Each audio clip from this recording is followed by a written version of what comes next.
This is how you can make $100 per day on YouTube without creating any videos.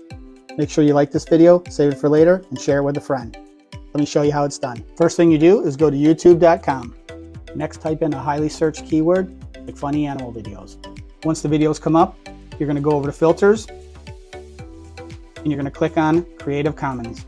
Next, it's going to filter all the videos under the Creative Commons license, which gives you permission to use. Next, you're going to want to find a video that has a lot of views, like this one here, 13 million views.